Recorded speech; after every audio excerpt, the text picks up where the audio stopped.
Europe Matin, 7h, 9h, Dimitri Pavlenko. L'avez-vous regardé hier soir, le président de la République à la télévision sur fond noir, hommage, tout le monde a fait le rapprochement à Pierre Soulages, ça n'était pas le cas bien sûr, dans un format 60 minutes façon chaîne CBS, la chaîne américaine, format taillé sur mesure pour le président de la République. Alors, prestation très technique sur certains points du chef de l'État, détaillant à l'excès peut-être un graphique à l'appui, les mécanismes d'aide contre l'inflation, les enjeux aussi de la réforme des retraites. Macron droit dans ses bottes, ouvrons le feu sur la NUPES et le RN.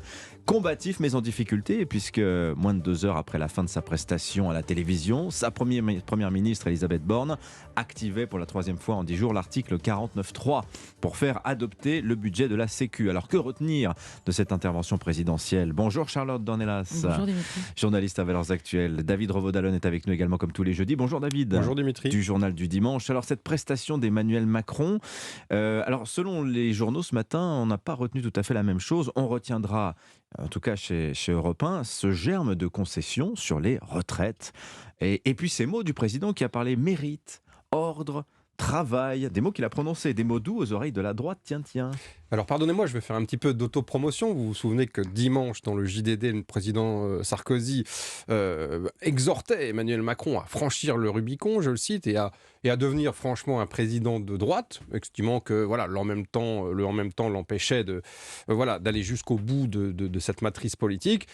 Moi, j'ai clairement vu cette interview hier comme une réplique et un satisfecit, si j'ose dire, donné à Nicolas Sarkozy. Cette phrase d'Emmanuel Macron, oui, je souhaite une alliance. Voilà, oui, je souhaite une alliance avec les LR. Il y a beaucoup d'hommages un petit peu plus ou moins implicites, notamment sur la question des heures supplémentaires défiscalisées.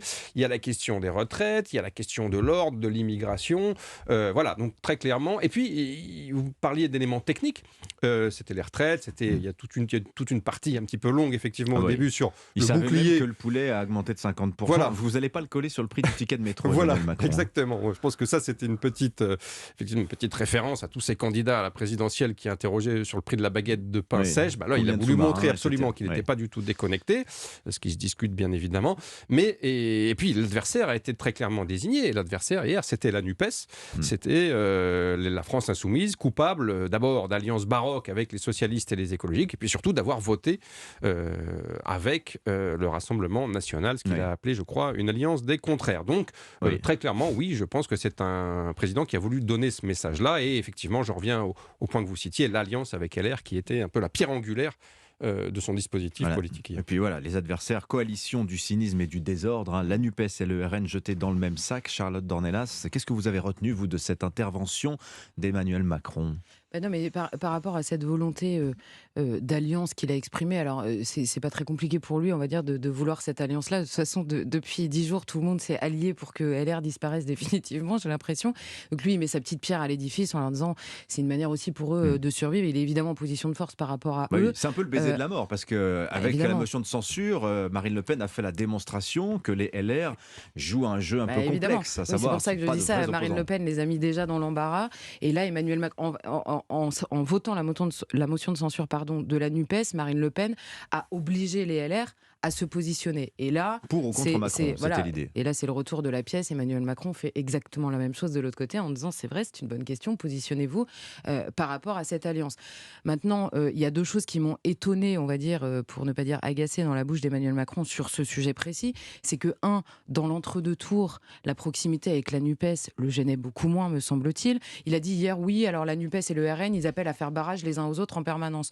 Je vous confirme, Monsieur le Président, et la NUPES d'ailleurs, quand à l'époque où elle faisait barrage à Marine Le Pen en appelant à voter pour vous, ou indirectement, ça vous gênait beaucoup moins. On se souvient, à l'époque, c'était pas l'alliance avec LR qui cherchait, mais les qualités du voile dans la rue, etc. Les subtilités de la triangulation, si je peux dire. Exactement. Et la deuxième chose, c'est quand Emmanuel Macron, interrogé sur le 49.3, répond extrêmement légitimement d'ailleurs, ce sont des outils constitutionnels qui m'ont été donnés, et donc je peux les utiliser. Alors, en effet, Monsieur le Président, et je vous rappelle que le vote pour un groupe d'une motion de censure, qu'elle vienne de son groupe ou pas, est également un outil constitutionnel qui a été donné aux parlementaires. Voilà, fin du débat. C'est un peu pénible en fait que les uns et les autres, et là je renvoie tout le monde, pas simplement Emmanuel Macron, à chaque fois qu'il y a une alliance ou une abstention, c'est c'est l'alliance improbable, l'alliance insupportable, etc. Il y a des jeux d'alliances circonstanciées ou prolongées, et c'est la vie politique, et c'est très bien comme ça. Mais alors ça, voilà pour le marigot politique, si je puis dire, David Revaud-Dallon. Oui, il y a une théâtralité qu'on chronique d'ailleurs toutes les semaines dans votre émission, avec un jeu de posture qui effectivement est partagé par absolument tous les acteurs. Mais alors les Français maintenant, ils auront peut-être retenu d'autres choses de cette intervention du président. La première étant peut-être que le bouclier énergétique va être étendu aux petites entreprises, qu'il attendait. Ça c'est vrai qu'il y a un vrai enjeu de survie pour beaucoup de petites et moyennes entreprises c'est vrai. Qui n'ont pas les reins aussi solides que les grandes, qui peuvent avoir négocié des contrats beaucoup plus avantageux avec leurs fournisseurs d'énergie. Et puis il y a cette phrase aussi d'Emmanuel Macron, non, l'indexation des salaires n'est pas un bon outil pour lutter contre l'inflation. Ça va être la déception pour beaucoup de gens quand même, pour qui ça apparaissait comme une solution simple et efficace. Oui, et notamment beaucoup de partis de gauche et de syndicats qui le demandaient, mais c'est pas une surprise. On sait très bien que le président, le gouvernement ont refusé absolument cette solution. De la même manière, il prend un risque, Emmanuel Macron, politiquement pour cet hiver. Lui, il continue sur sa lancée. Il défend sa politique qui est de déployer des boucliers tarifaires au détriment, bien sûr, des finances publiques, parce que là, on va dépasser les 50 milliards d'euros en quelques mois, puisque avec cette nouvelle mesure en faveur des PME, mais aussi des petites collectivités territoriales, l'addition va forcément s'alourdir. Voilà, il justifie ça par le fait que lui privilégie l'attractivité, le travail, la croissance, plutôt qu'une une indexation. Et il a aussi évoqué la question de l'administration des prix, expliquant ça de façon assez conforme au vu des économistes, que l'administration des prix, c'était un cercle vicieux qui entraînait de l'inflation, des hausses de salaire et vice-versa. Donc, il défend absolument sa politique. Il n'y a pas vraiment de surprise à part cette petite annonce sur les PME, mais qui était là aussi un petit peu prévisible. Du Macron droit dans ses bottes, très clairement, entre ces aspects techniques et économiques d'une part et l'aspect politique qu'on a évoqué précédemment. Le président, il dément l'idée d'un chef de l'État impuissanté, encalminé, bloqué par la situation politique, et il défend ses fondamentaux, expliquant que il va passer. Ce qui est intéressant, c'est aussi la retraite, bien sûr, puisque là, il persiste et il signe. Il explique quand même que les 65 ans seront appliqués en 2031, si ma mémoire est bonne. On va l'écouter justement, ce qu'a dit Emmanuel Macron à propos des retraites. Donc effectivement, on maintient du cap autour d'une réforme, d'un allongement, d'un report de l'âge de départ, mais avec une petite ouverture de la porte aux propositions syndicales. Je vous propose de le réécouter.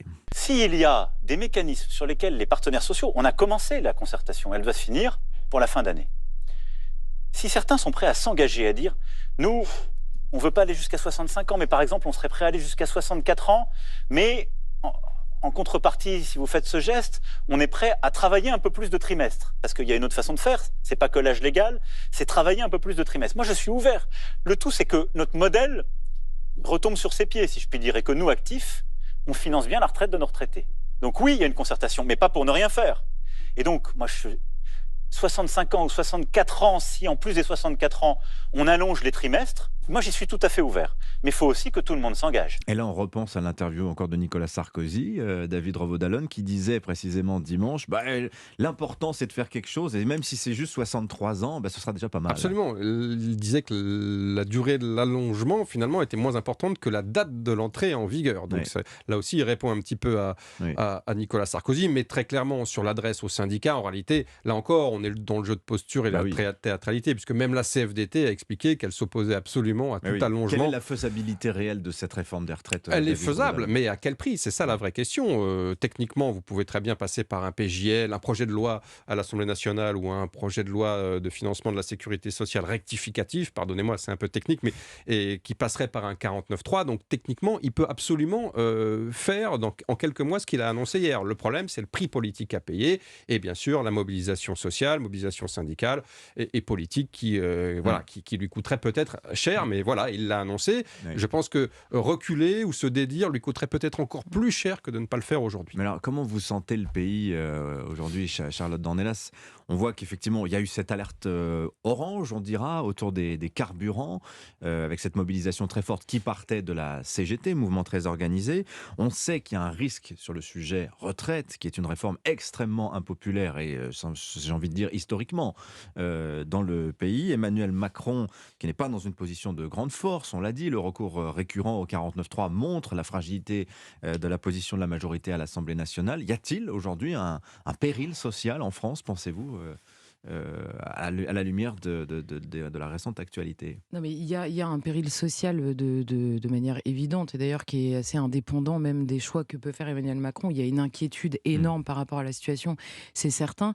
Maintenant, est-ce que ça va se transformer en véritable digue en face d'Emmanuel Macron, c'est-à-dire en colère organisée? Est-ce que cette colère va s'agglomérer autour de Jean-Luc Mélenchon qui clairement veut le lead? Ça, c'est beaucoup moins sûr, parce qu'il y a quand même beaucoup de gens qui commencent aussi à se méfier ou à prendre les distances par rapport au message, on va dire, au discours extrêmement politique de Jean-Luc Mélenchon. Et je pense que c'est là-dessus que table Emmanuel Macron quand il vient hier, en effet, avec force détail, avec ses graphiques, avec la volonté dans cette émission de dire, attendez, je reste en effet droit dans mes bottes. C'était quand même un engagement de son premier quinquennat. On n'est pas surpris ni par cette annonce, ni par les positions d'Emmanuel Macron. Mais là, il arrive en disant, je vais vous convaincre que c'est absolument indispensable. Il a répété plusieurs fois, on ne peut pas faire autrement. Alors ça, c'est une grande marque du macronisme. C'est soit vous êtes raisonnable avec moi, soit vous êtes complètement... alternative. Vous êtes complètement à côté de la plaque. Mais là-dessus, je dois reconnaître qu'en l'écoutant sur ce sujet-là, je n'ai rien découvert chez Emmanuel Macron. Il est vraiment dans sa ligne et voilà, il nous perd un peu, à vrai dire, dans des détails. En tout cas, moi, il me perd dans des détails. Oui, c'est vrai que pour le suivre, parfois, il faut s'accrocher. Franchement, vous avez ressenti, vous, un moment... Mais complètement, mais je pense que c'est une stratégie aussi. Vous perdez les gens dans des détails en leur montrant que vous les maîtrisez, et à la fin, on se dit, a priori, c'est ce qu'il fait quand même. Donc je pense que c'est aussi une stratégie de sa part, de dire, je ne suis pas complètement fou, je sais que vous n'êtes pas d'accord, mais je vais vous expliquer pourquoi j'ai raison, et je reviendrai ici tant qu'il le faudra pour dire que j'ai raison. Il y a un côté, je choisis le positionnement raisonnable par rapport au hurlement qu'il y a aujourd'hui à l'Assemblée. Je pense que c'est stratégique de sa part. David Oui, c'est un argument effectivement fort du président. Quand on regarde les verbatims dans les sondages, en général, depuis quelques années, ce qu'on avait, c'était finalement il tient la route, ou quand on le compare aux autres, il sait de quoi il parle, etc. Le problème, c'est qu'aujourd'hui, on a une montée terrible de l'angoisse. Le pouvoir d'achat a constitué pendant la campagne présidentielle un véritable... on le voit dans le baromètre du JDD. Véritable inquiétude. Et là, dans le baromètre du JDD, où il passe pour la première fois depuis la sortie des Gilets jaunes à 35%, c'est son étiage le plus faible depuis cette époque. Oui, dans le commentaire que vous faisiez, vous employez cette expression, il y a une espèce de glacis défensif qui s'est brisé. Et le glacis est brisé. Et donc le problème, c'est qu'Emmanuel Macron, il a beau nous expliquer des choses vraies hier, c'est-à-dire que le chômage baisse pour la première fois depuis des années de 9% à 7%, que le pouvoir d'achat, certes, baisse, mais moins que dans tous les pays d'Europe. Ça, c'est difficilement entendable pour l'opinion qui vraiment est de plus en plus angoissée et anxieuse par rapport à ça. Et je suis assez d'accord avec vous. On l'a vu lors des dernières mobilisations, à la fois celle de Jean-Luc Mélenchon, la fameuse marche qu'il voulait révolutionnaire, mais aussi les journées de mobilisation syndicale. Il y en a une aujourd'hui. Ça marche pas très fort. Ça n'ameute pas les foules. En revanche, on est tout à fait à la merci d'un mouvement un petit peu spontané, désorganisé. On parlait des Gilets jaunes. Je rappelle quand même que, pour des raisons tout à fait différentes, c'est aussi parti de l'essence et que dans quelques mois, le fameux bouclier tarifaire, il va sauter et que la question de l'essence va se poser de façon extrêmement cruciale à des millions de concitoyens. Donc attention, alerte rouge sur ce sujet. Et on a appris par Pôle emploi que le chômage avait arrêté de baisser hier. Voilà, c'est pas de très très bonne augure tout ça. Merci à tous les deux, David Revaud-Dallon du Journal du Dimanche. La une de Valeurs Actuelles, Charlotte Dornelas. Sur les OQTF, alors on revient et on explique à la fois ce qui n'est pas fait et surtout ce qu'on pourrait faire, parce qu'il y a beaucoup de choses à faire. Et vous lancez un appel à la mobilisation pour votre journal aussi. Exactement, parce que la guerre en Ukraine a des conséquences partout, notamment sur le coût des journaux. On a eu récemment de nouvelles rumeurs et de nouvelles attaques qui pèsent à la fois sur la ligne de Valeurs Actuelles et sur son avenir. Et donc on a fait un appel à tous ces lecteurs, vous savez, ces lecteurs potentiels qu'on croise dans la rue qui nous disent merci d'exister, merci pour ce que vous faites. Et on leur dit, vous êtes abonnés bien sûr, et ils nous disent, mais pas encore. Et donc voilà, c'est à eux qu'on s'adresse aujourd'hui, on leur dit faites le pas et soutenez-nous, nous en avons besoin.